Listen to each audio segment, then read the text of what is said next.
politics and poetry for me aren't good bedfellows. Like, I don't like political poetry usually. Some people do it well. Lisa Berman does it pretty well, you know. But there's other stuff that just is too politicized, you know. Like as if the intention for writing it was political rather than the intention was poetry, you know. And I always try to make my intention poetry, like just that. I don't need to say anything or have anything kind of special significance behind it. I just want it to like be good poetry, you know. So is it more language then that you're seeking to disrupt through your poetry? Language, yeah, more or less language, and also just kind of thinking, the way people think about language and like view it and view poetry.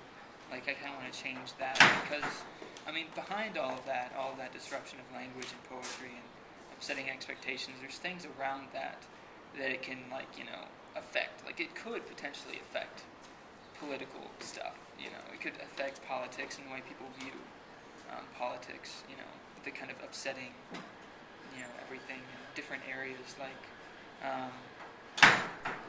my teaching style is also part of that whole idea of disruption that originally was created through my, you know, interest in poetry and disrupting and experimenting and stuff like that, and eventually found its way into my teaching style, where I find it very important to disrupt the classroom expectations, into whether it's hierarchy or just like simple expectations as to like, you know, the professor not wearing a fake mustache. You know, even if that little expectation can be broken, then that's good, I think.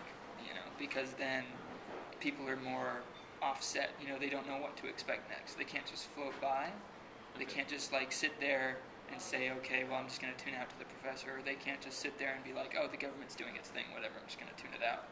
You know, I feel like upsetting things keeps people more on their toes and more aware of what's actually going on. And in a classroom environment, how else might you do that, or have you done that? Well, besides the fake mustache wearing, there's things like trying to make my role as like a teacher not seem so authoritative. And I'm not saying like, you know, let the students run wild or anything like that, but instead of just saying, you know, this is what the semicolon does and all of that, say like, what does a semicolon do?